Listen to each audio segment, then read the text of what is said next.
哎，大家伙儿早喽！12月25号，星期一，新的一周。看我为什么停着呢？我现在的地方，这个路口就是大阪马拉松2024年起点的拱门。我等绿灯过去，咱们就探路，探大阪马拉松的前10公里左右，好吗？其实我现在已经跑了6.52公里了，但是今天大家在屏幕上看到的数据就是从这儿开始，因为我会在后期处理的时候截掉前后的跑步数据。等于一会儿我们用 Pace3开一个记圈，让它是从整1公里开始，然后我们就开跑，好吗？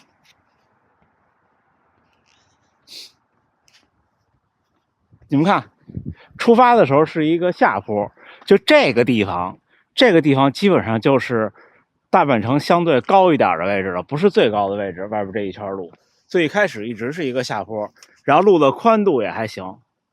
好，那我们就准备开始。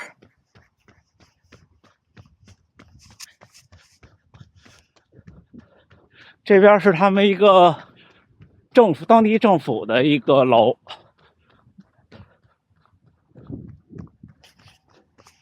一上来就是下坡，所以还行哈。到时候这是整个封路，上下4个车道，而且大阪马拉松的规模没有那么的庞大，问题不大。开始的时候，只不过今天周一了，大街上车可能比较多，到红绿灯的时候还是要等一下。今天我有点累，就是第一天的34公里和昨天的21公里造成的疲劳的累积。34公里跟30公里就完全不一样，真的。34公里几乎接近一个马拉松的体感，而且没吃没喝。这周还是个特殊情况，周3是我的第5个训练日，要加练1天，因为是合练的日子，还是强度课。所以今天周一和明天周二我都是轻松跑。这也是和大河原先生学的，轻松跑去调整。所以今天前10公里的路不长，我们探一下。这样跑完10公里，我大概是16公里多，然后再回家就差不多了。你看这儿这坡开始变陡了，看，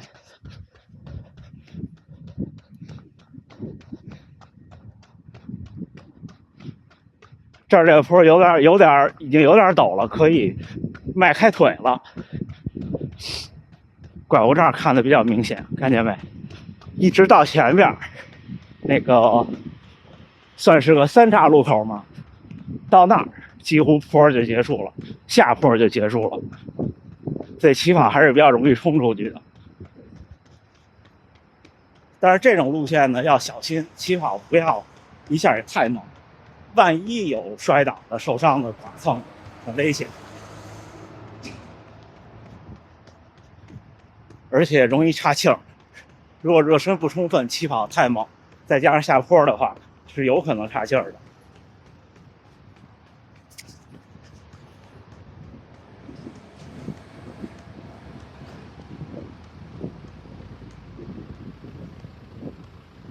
这儿只能等我的一个红绿灯了，应该是向那边跑。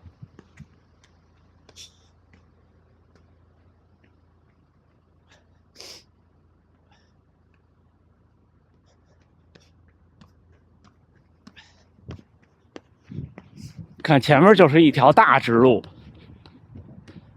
到这儿就不知道是不是还是两侧都可以通行，应该不是了。到这儿可能只封一侧路吧，我不太确定。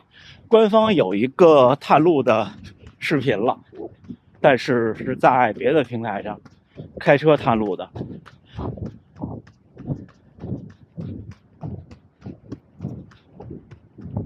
这边沿着这条路就一直向大阪的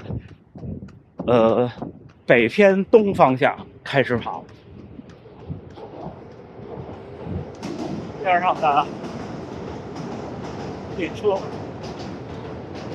这个画面，如果相机好，应该是挺漂亮的。跟这人相机的低光线的影片确实太近。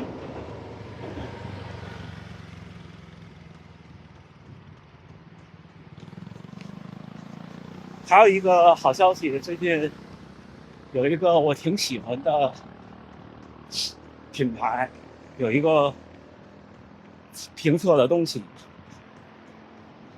现在还不能和大家说的东西。对，过几天会有一部专门拍摄的视频。我拍这种类型的视频也会很认真，大家都了解我是吧？也是因为有屏幕前的您，才能有这么多机会。这是一个跑步服务站。我2018年来大阪旅游的时候，来大阪城跑步是在这儿存的东西，因为那时候也是冬天，现在还在营业。还有他们家的积分小卡片，虽然我只用了一次，比较尴尬。行，那一会儿咱们再聊啊。大家看，前进到差不多2公里的地方，会跑过第一座跨河的大桥。这是有一点点爬升，但是爬升的很平缓，而且因为刚起跑，一般都不会注意到。我现在已经跑了8公里多，也没有什么明显的感觉。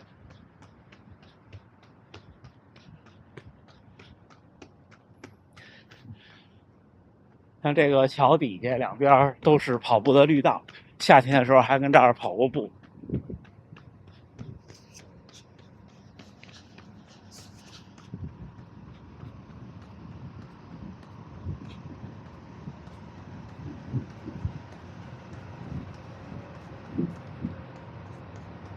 它这个桥是没有当时在昌平那个桥爬升高的，几乎可以忽略。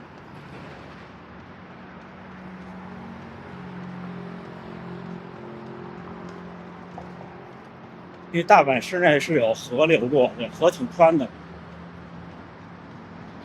我知道的有2条大河，再往北还有一条更宽的电川河。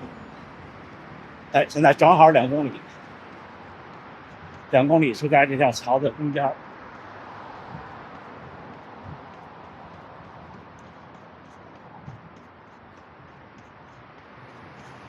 然后是下桥，那蹬自行车的人还是要费点劲的。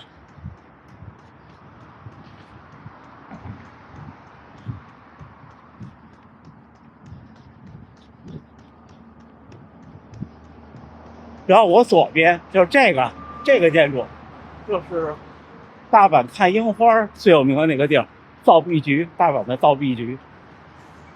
看它以前长这样。150周年纪念，这张照片是150周年纪念，可能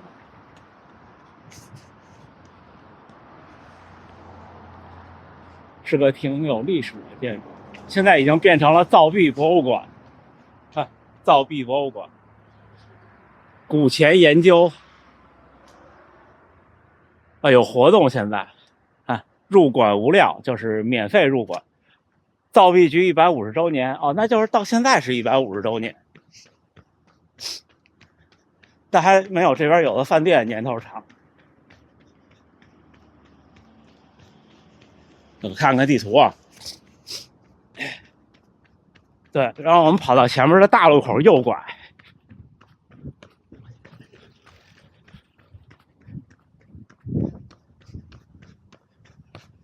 其实这么探路挺有意思的，真的。原来在北京的时候我从来不探，因为太熟悉了，再加上北马的路线确实离我家太远了，北京真的太大了。那时候从我家到天安门，我住的最近的时候住东三环的时候，到天安门也不近呢。而且那段路早上起来探不了，我什么也不带，我也不带手机，不带证件。结束那段路确实是有些遥远，我跑到那儿就不用探了。这个路口右拐。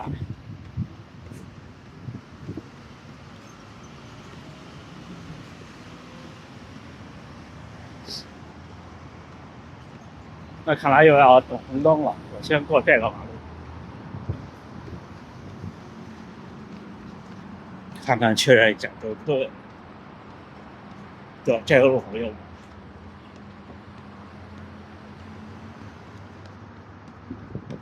行，那一会儿再聊了，我要右拐。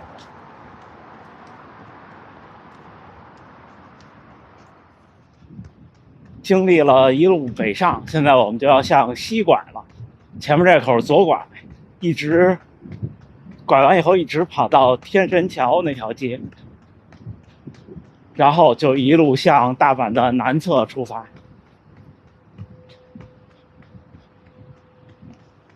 大家看，经历了一路的向北，现在这个路口我们要左转了。看对面，天下一品，中华soba，中华荞麦。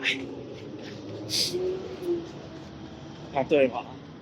对，这样一直跑到天神桥那条街，然后再左转，就向大阪的南边跑。现在我的表又响了，现在应该是4公里，起跑4公里的样子，跑到这儿，都是2车道。一会儿到天神桥那条街就宽起来了。大阪城市其实挺小的，有时候你们看地图有一段路，但是我们已经到了天神桥6丁目这个地方。这左上角左手这个楼里有一个大阪的，好像类似于历史的一个展馆，里边都是仿真的那种这边古时候的建筑，但是我没进去过。你看这里头就是据说是全日本最长的一条商店街，天神桥商店街，从6、5、4、3、2、1，就是6丁目开始，一直到那头。来大阪玩的小伙伴可能都来这边转。中间那一段天满车站，这样的天满站那儿有好多物美价廉的居酒屋。工作日 Happy Hour 的啤酒只要190日元一扎，就不到10块人民币。然后就是这条路，这就是天神桥这条街，就一直往南。这是这边少有的正南正北方向的路，一直往南跑过中之岛，就是那个有一个小岛，他们这条河上，到那个岛过了那个岛右拐，上那个岛上转一圈之后就去到玉堂津。之后大阪马拉松还有一个大概6公里左右的叫 Challenge Run， 就挑战跑吧，就是在那个岛上是终点，好像是在他们这儿的一个什么会议大堂，就挺好看的一个古建筑。我们就这样一路往南了。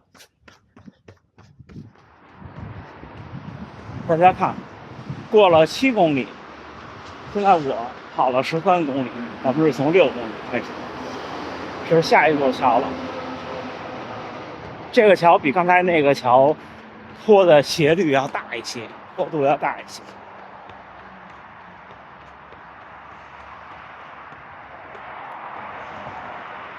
下了这个桥就不再跑天神桥这条街了。你们看，夏天的时候就我老跑这个河边，河还是挺宽的哈。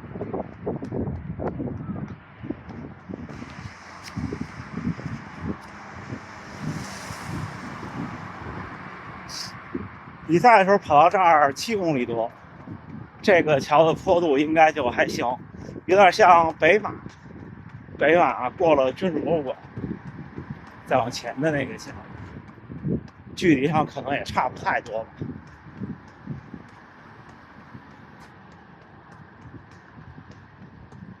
这河还是挺宽的，这河中间你看这儿，这就是这个岛的最尖端，这河中间有一个小岛，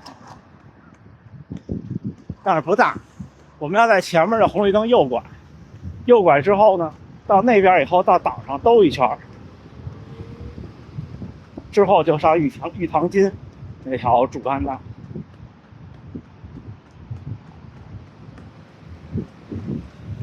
在这个地方右转，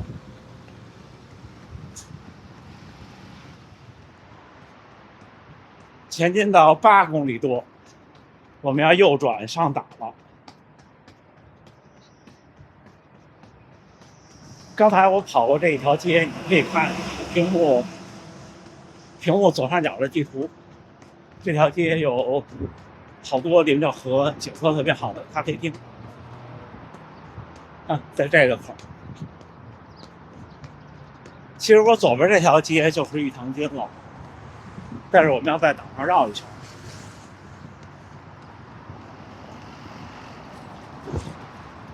天都亮起来了。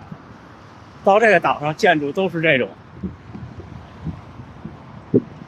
好多这种特别复古的建筑，欧式的建筑吧，我不太懂。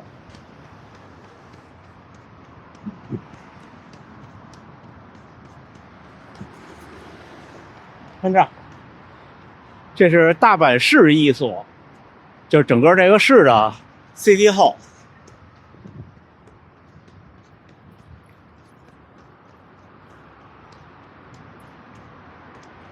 抱歉，我刚才可能公里数说错了，现在应该是8公里左右。看一所门口有2025年世博会的吉祥物，长得特奇怪的那个。看看地图啊，这儿要左转了，等红绿灯。像这种探路等红绿灯，我不停表的，所以无所谓。一会儿我们兜一圈，就沿着这条街一路往南了。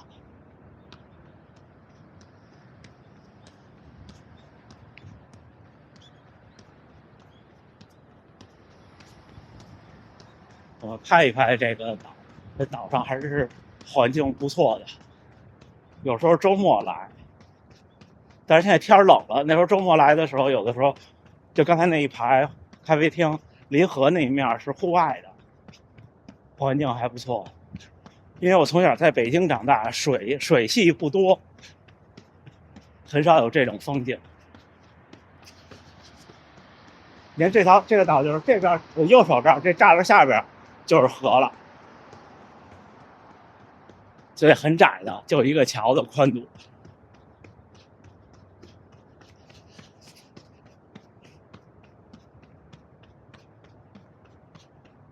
一直跑到前边，左拐，再左拐，然后再左拐，就回到刚才我上岛那儿，一路往南，咱们今天的探路就结束了。看，我们又回到了这个路口，我现在面向东，右转向南，沿着玉堂津一路向南，跑到新斋桥，就是前天的视频开始探路的地方，差不多是9公里多的地方。我手表刚记录过9公里，但是过程中因为有些路是需要绕一点才能过人行的红绿灯的，而且有一个红绿灯我折返了一下，所以现在应该还不到9公里，或者刚刚9公里。小伙伴们如果来大阪玩，这家餐厅 Good Spoon 就是好勺子，有3家分店，这儿有一家，南波有一家，然后大阪城有一家，挺好吃的，而且也挺好看的，适合拍拍照。那这条大街就宽敞多了，就是不知道到时候跑的时候是不是只能在中间的主路，就是两边这个辅路可能是不知道能不能跑。跑到这儿马上就迎接10公里的第一个叫什么打卡点，前10公里应该是轻松加愉快的，但是呢，快到10公里的时候会累，这个时候其实是个心理的关卡，因为你会想，哎呦，才10公里，我怎么累了？还有30多公里怎么办呀？会这么想的。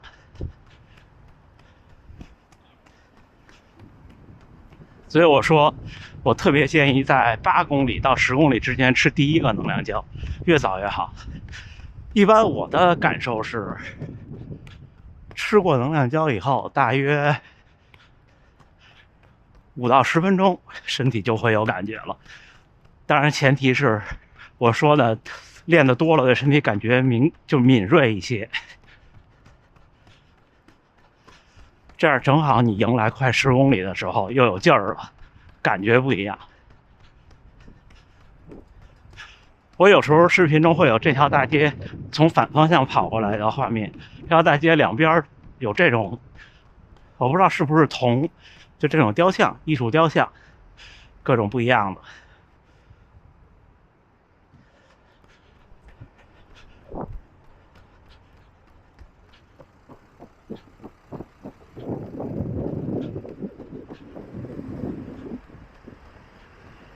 好多特别有名的商业也都集中在这一片，所以您要在8公里左右吃了第一个胶呢，到10公里感觉充满力量，然后混一混就15公里了，对吧？看又一个，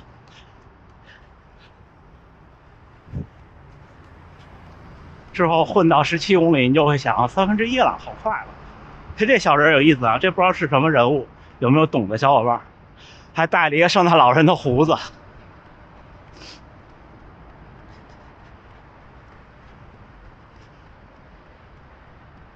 混到17公里就该吃第二个了，一般我会在16公里就吃第二个，这样过半程的时候还有劲儿。又一个雕像，这样心态就会好很多，真的好很多。然后紧接着24公里到26公里吃第3个，这个吃咖啡因的了就。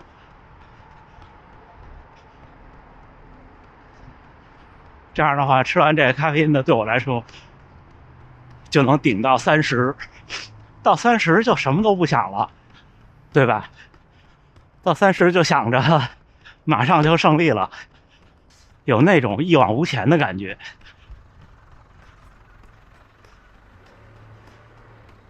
我特别喜欢这种清晨的天刚蒙蒙亮的，然后光线特别暖的这种咖啡厅的感觉。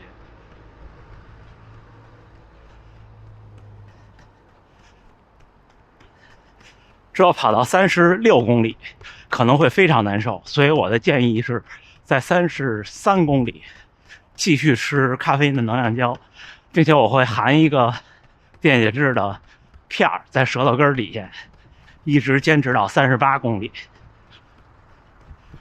哦，这个路好宽了，我们要等红绿灯了。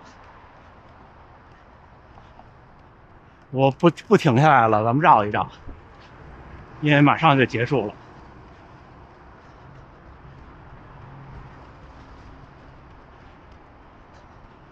有小伙伴说到了40公里，最后2公里跑不动，特难受。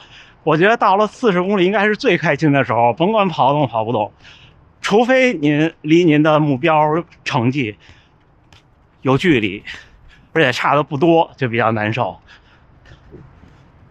我有几次极限经历，就是数着秒。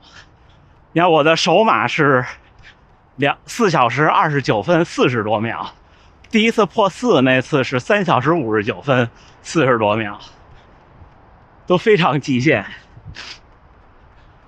就是最后得数着秒那种。那最后2公里你根本就什么都来不及想，你就想着怎么能稳住，然后不停的算，在脑子里算呀算。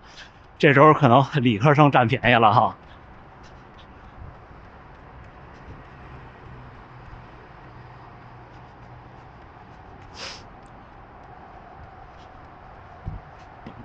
对，加速，赶在绿灯。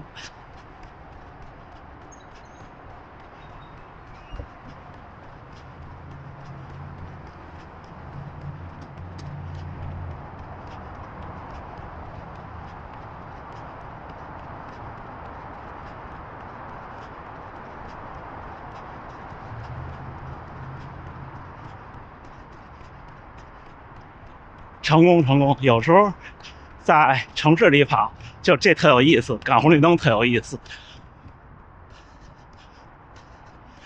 现在已经我看看啊，我的表已经17公里了。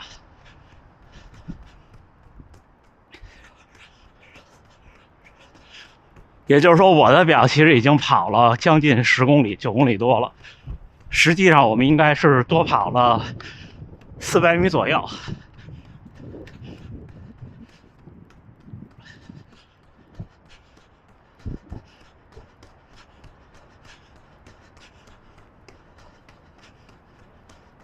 像马拉松这个事儿，我觉得一场马拉松就像是一次从头到尾的拼搏或者奋斗。就像比方说，我有一项艰巨的任务和一个工作，我从开始到最后完成它。马拉松虽然短，因为只有几个小时，但是又很长，因为有42公里。它会被每种不同性格的人会把它分成不同的阶段，会把它看成不同的体验。有的人看到的是艰辛，有的人看到的是挑战，有的人看到的是痛苦，有的人看到的是快乐，不一样的。所以有人说千人千面，其实马拉松也一样。这儿是南波神社，他们这儿好多祭祀的活动会在这儿做。1000场马拉松有1000场不同的魅力。一场马拉松3万人参加，就有3万个人对这场马拉松有不同的感受和看法。人生不同时期、不同的心理状态下，跑完一场马拉松的感觉也不一样。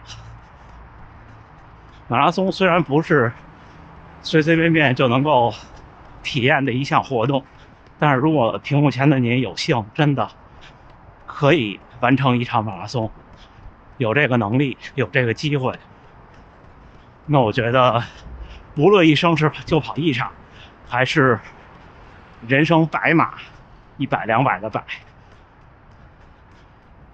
都是值得，怎么说呢？值得铭记吧。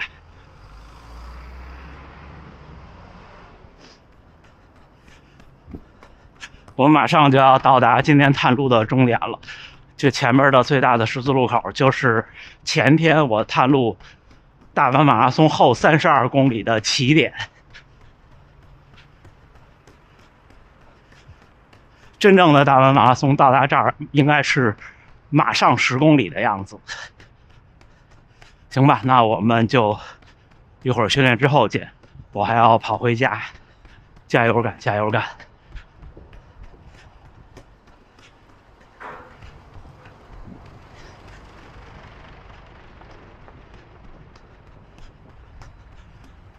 到达。12月25号星期一清晨，训练结束，7点21，第3个训练日。今天跑的少，今天是跑了19公里。从第6公里多开始，我们探路了大阪马拉松的前不到10公里，然后我再跑回家。今天在家屏幕上看到的数据，不管是地图还是总里程还是各种的指标数据，都是我截取了大阪马拉松开始到9公里快10公里结束的那个地方的。这样的话我觉得会展示的比较直观一些，想来跑的可以看看。顺便呢，前天的那部视频是后32公里，就接上了，完整的接上了。我是从同一个十字路口，前天是从这十字路口接着跑后边的多半程，今天是从起点跑到那个十字路口，好吧？这就是大阪马拉松的探路了。也有小伙伴们说合集的那个事儿，我想了想，虽然不能把所有视频放在一起，我可以分一下类，比方说我所有参赛的视频，还有等等吧，这些我回头研究研究，好吗？行，昨天还是有参加马拉松的小伙伴，我看也有好多小伙伴来发了成绩，都挺不错，还有跑了长距离，跑了30、32、34，也有的刚初跑者的小伙伴呢，跑了半马或者跑了10几公里，那挺了不起，挺了不起。我们就一起努力的冬训。冬天有的时候虽然会冷，虽然会刮风，虽然有的地方会下雪，但是冬训的感觉和下训炎热时候的感觉都是很难得很难得的，是不是？好吧，那最后还是祝大家能努力生活，健康平安。我们努力加油干！明天是我的第4个训练日，还是回评论；后天是合练强度课，还是会发影片，好吗？那我们明儿见，加油干，加油干！